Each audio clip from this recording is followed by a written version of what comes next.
இதுவரையும் பேசின எல்லார் பேச்சும் கேட்டிருப்பீங்க. நானும் கேட்டேன். ஏதோ ஒரு பார் உள்ள உட்காந்துன்னுக்கிற மாதிரியே ஒரு ஃபீலிங். எல்லாரும் குடிக்கிறத பற்றியே பேசுங்க. பர்வீனாக்காவும் அப்படிதான். சாந்தாமணி முதல்ல பேசும்போது சொன்னாங்க, பெண்கள் உயிரை கொடுப்பார்கள், எடுக்க மாட்டார்கள். தினத்தந்தியே படிக்கிறது இல்லை. அதான் சார், கூலிப்படம் வச்சு ஹஸ்பண்டை போட்டு தள்ளுறது டெய்லி ஒன்றாவது வருது தினத்தந்தியில். இங்கே வந்து அந்த மாதிரி பேசுகிறாங்க. பர்வீன் ரொம்ப அழகு. நான் இங்கே ஒரு செய்தி சொல்லுகிறேன், வீட்டுக்கு கொண்டு போங்கள்னு. எல்லாம் வச்சு பத்திரமா எடுத்து போங்க வீட்டுக்கு. சிலம்பு ஒன்று தான் கொடுத்தால் கண்ணகி, ரெண்டும் குத்துந்தான் அந்த பிரச்சனையே வந்திருக்காது சார்.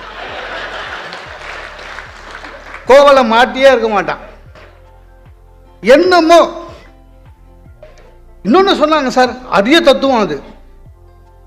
பெண்களுக்கு கொஞ்சம்தான் தெரியும், ஆனால் நிறைய புரியும். எனக்கு என்னன்னே புரியல. ஏங்க, கொஞ்சம் தெரிஞ்சா கொஞ்சம் தான் புரியும், என்ன நிறைய புரியும்?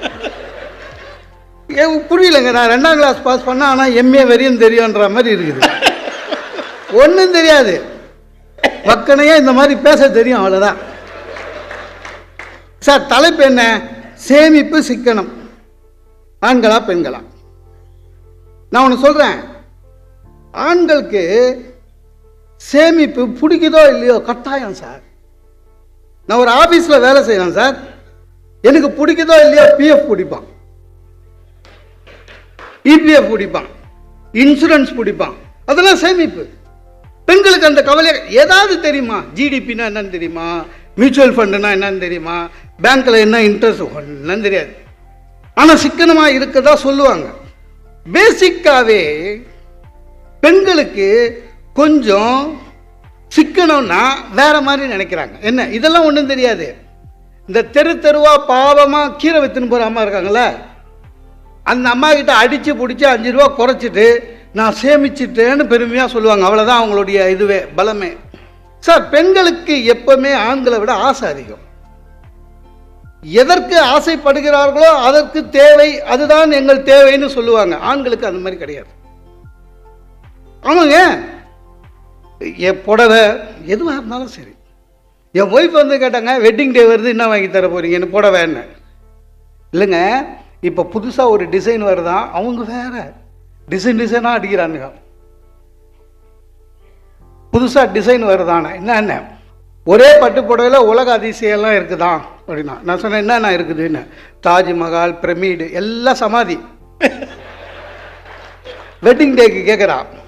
அப்புறம் நான் சொன்னேன், தப்பாக நினைக்காத, உனக்கு எனக்கு கல்யாணம் ஆனதே உலக அதிசயம். 20 வருஷம் ஒன்றா இருக்கிறோமே, அது பெரிய அதிசயம். அதுவே போதாதான்னு. ஆமாங்க, நீங்கள் பாருங்களேன், அவங்க கையாளுற பொருளும் நம்ம கையாளுற பொருளும் யார் சிக்கணும்னு பாருங்க சார். இப்போ பெண்களுக்கு சார், பர்ஸுன்னு எடுத்துங்க வச்சுக்கலாம், 3 பர்ஸ் வச்சுருக்கோங்க. Middle class ladies also 3 purse. ஆஃபீஸுக்கு ஒன்று, கடைக்கண்ணிக்கு போகிறதுக்கு ஒன்று, ரிசப்ஷன் அந்த மாதிரி பந்தாவாயிட்டும் போது 3 பர்ஸு. ஆம்பளை கிட்ட ஒரே பர்ஸு. அது உள்ள ஒய்ஃப் படம் இருக்கும், கிழிஞ்சு இருக்கும். படமும் தொலையாது.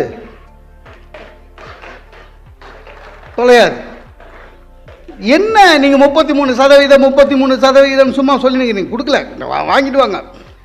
வீட்டில் பீரோவில் பாருங்க சார், ஆம்பளைக்கு எத்தனை சதவீதம் சார்? ஒன்றும் கிடையாது சார்.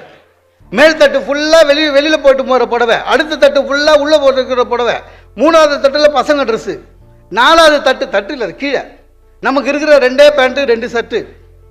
என் பையன் ஓடி வந்து என் சட்டில் காலை வச்சு தான் அவன் சட்டை எடுப்பான். என் சட்டு ஃபுல்லாக பார்த்தீங்கன்னா கிருஷ்ணர் கால் மாதிரி இருக்கும், என் பையன் கால் எல்லாம் அப்படிதான்.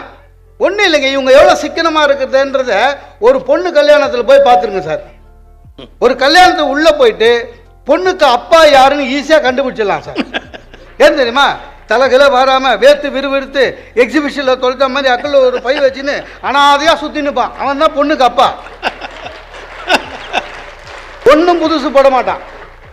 பொண்ணுக்கு அம்மாவை கண்டே பிடிக்க முடியாது. ஏன்னா அதுவும் மேக்கப் போட்டுன்னு கூம்பு கொண்ட போட்டுன்னு பொண்ணு பக்கத்துலேயே ஒரு ஹேண்ட்பேக் வச்சுக்கின்னு. சார், ரொம்ப அக்கிரமம் சார். அதாவது இவங்க ஃபேஷன்னு சொல்லியே பணத்தை அழிக்கிறது. என் சொந்தக்கார கல்யாணத்துக்கு போனேங்க, என் சொந்தக்கார கல்யாணத்துக்கு போனேன் சார். உடை என்பது மானத்தை மறைப்பதற்கு, அதில் என்ன ஃபேஷனு? என் சொந்தக்கார கல்யாணத்துக்கு போனேன், என் சொந்தக்கார பொண்ணு பட்டு புடவை கட்டின்னு இருந்தது, பட்டு ஜாக்கெட்டு. பார்த்தா ஜாக்கெட்டு முன்பக்கம் மட்டும்தான், பின்னாலங்க புள்ளியாரு படம் எம்ப்ராய்டரியில் இருக்கு, நடுவில் ஓட்டையில் முதுகு தெரியுது. ஆனால் புள்ளியார் அழகா இருந்தாரு. பிள்ளையார் பார்த்த சந்தோஷத்தில் நான் என்ன பண்ணேன், தலையில கூட்டின்னு தோப்பு கண்ணம் போட்டு முன்பக்கமாக போனேன். இது என்னம்மா ஜாக்கெட்டு, என்ன நல்லா இருக்கா அங்கிள்? என்கிட்ட இன்னும் ராதாகிருஷ்ணா ராஜகோபுரம் நிறைய இருக்கு அங்கிள். இல்லைம்மா இதுக்கு எவ்வளோ செலவாச்சுன்னா 35,000. அப்போ ஒரு ஜாக்கெட்டுக்குங்க நம்மெல்லாம் பாருங்க லுங்கி பர்மிடாஸோட வாழ்க்கை போகுது. இல்லை ஒரு ஜாக்கெட்டுக்கு அவ்வளோ காசு.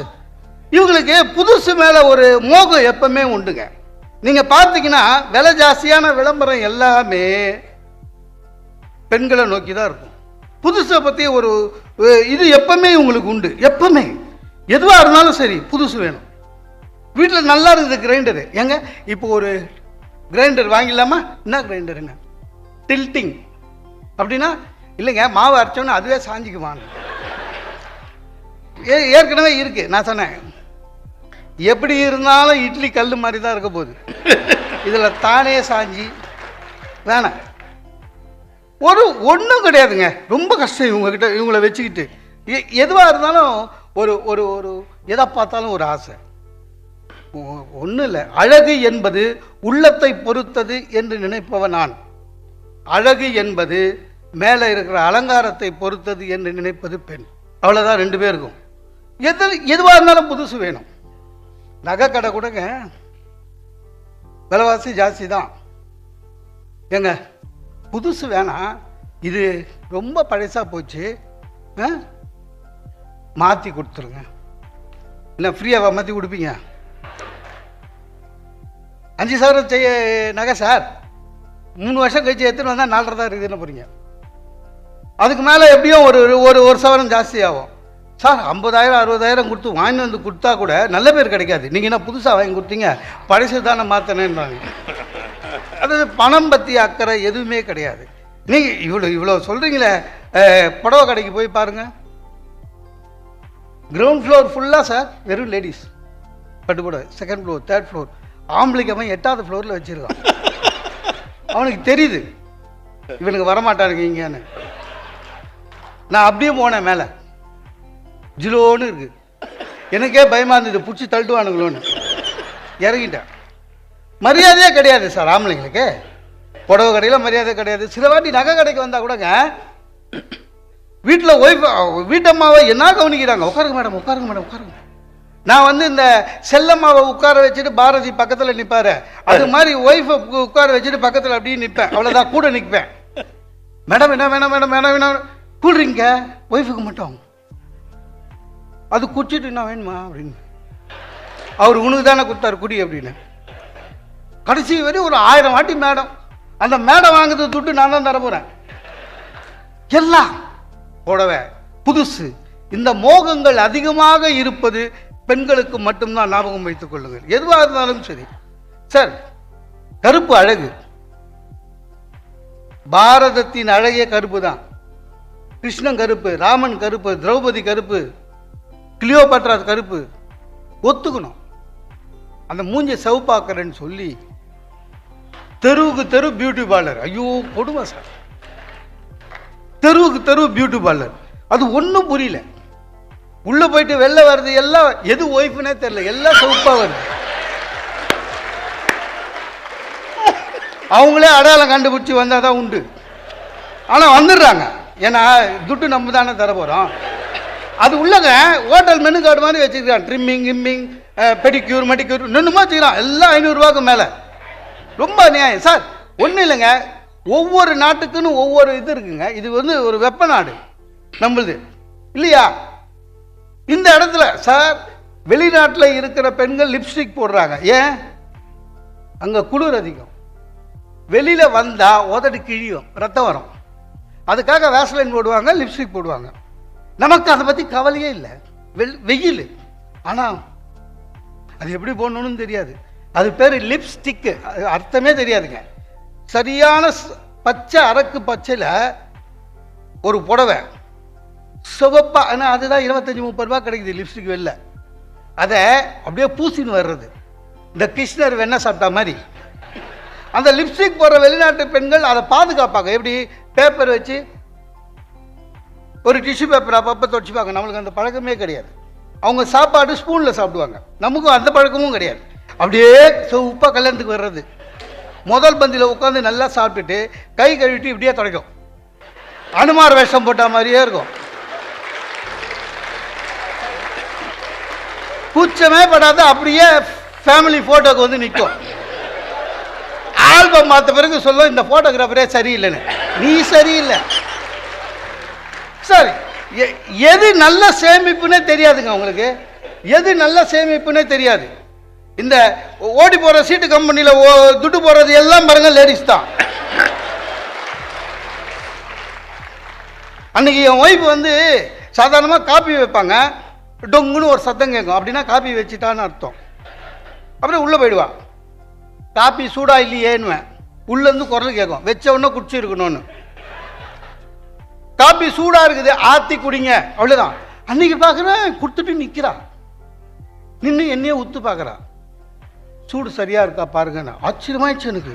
நம்ம ஒய்ஃபான் இல்லைங்க. 20 வருஷம் முன்னால் இந்த கல்யாணம் ஆகி முதல் வாரம் நம்மக்கிட்ட மரியாதையாக நடிப்பாங்க தெரியுமா, அந்த மாதிரி முகம். ஆச்சரியமா, 20 வருஷம் முன்னால் பார்த்த மூஞ்சிடாப்பான்னு. காஃபி சரியா இருக்கா? உங்ககிட்ட ஒன்று சொல்லணுங்க. என்னன்னு? ஒன்றும் இல்லைங்க, நீங்கள் கொடுக்குற காசில் கொஞ்சம் மிச்சம் பண்ணி, மிச்சம் இல்லை ஆட்டோ போட்டது சார். நிறைய மாத கட்சியில் நானே கேட்டிருக்கேன் சார், எதாவது காசு கொடுனா இல்லைன்னு. நானும் பக்கத்து வீட்டு அக்காவும் சீட்டு போட்டோம். போட்டாங்க. எவ்வளோ போட்டேன்னா 85,000 ரூபா ஆளுக்கு. ஆனால் என்ன ஒன்று, அப்போ ஒன்றும் எனக்கு 85,000 ரூபா பெரிய செலவாக தெரியல. எப்படி ஒன்றாலும் சம்பாதிச்சிக்கலாம். 20 வருஷத்துக்கு முன்னால் கிடைச்ச அந்த மரியாதை திருப்பி கிடைக்குதுன்னு மகிழ்ச்சியாக இருந்தாங்க.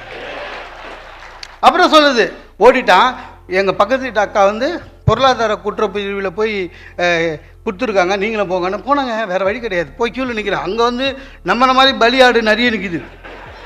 நானும் போய் க்யூவில் நின்னேன். உள்ளேருந்து ஒரு அசிஸ்டன்ட் கமிஷனர் போலீஸ் வெளில வந்தார். அவருக்கு என்ன தெரியுது. சார் நீங்கள் கூட வா சார் அப்படின்னாரு. நான் சொன்னேன், இல்லை சார் ஒய்ஃப் தெரியாமல் கட்டிட்டாங்க. ஒய்ஃபை கண்ட்ரோலில் வச்சுக்கிறது இல்லையா அப்படின்னாரு. அவர் என்னமோ அவங்க ஒய்ஃபை கண்ட்ரோலில் வச்சுக்கிற மாதிரி. எவன் வீட்டில் கண்ட்ரோலில் இருக்குது? எல்லாமே எதை பார்த்தாலும் ஆசை சார். ஒரு ஊருக்கு போனால் ஊரை சுற்றி பார்த்துட்டு ஓடியாந்துடணும் இல்லை இல்லையா? ஊருக்கு போனால் ஊரை சுற்றி பார்த்துட்டு வரணும். ஒரு பிக்னிக் போனோம், ஒரு எஸ்கர்ஷன் போகிறோம், ஒரு டூருக்கு போகிறோன்னா அந்த சூழ்நிலைக்கு ஏற்ற மாதிரி நம்ம வாழ்ந்துட்டு வரணும். இப்படியே மெட்ராஸில் இருக்கிற மாதிரியே பண்ணக்கூடாது.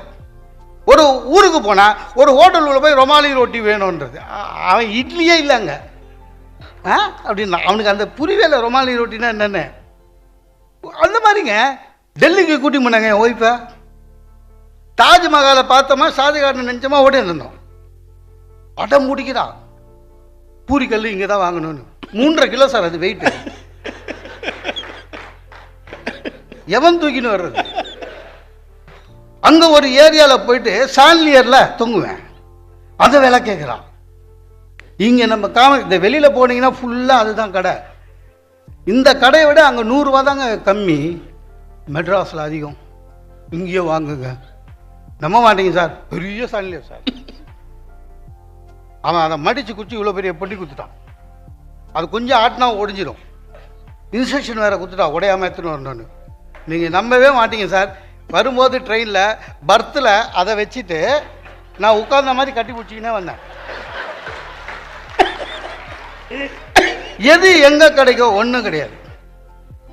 ஐயோ ரொம்ப கஷ்டம். எதுவாக இருந்தாலும் சரி, புது மோகம், புதுசில மோகம், ஆடம்பரம். ஆனால் சிக்கனம்னு சொல்லுவாங்க. இந்த இவங்க சொன்னதில் ரொம்ப சிரிப்பாக வந்தது எனக்கு. இந்திய பொருளாதாரம் அமெரிக்காவில் ஊந்துடுச்சான். பொருளாதாரத்தில் இந்திய பொருளாதாரம் எழுந்து நின்று தான்.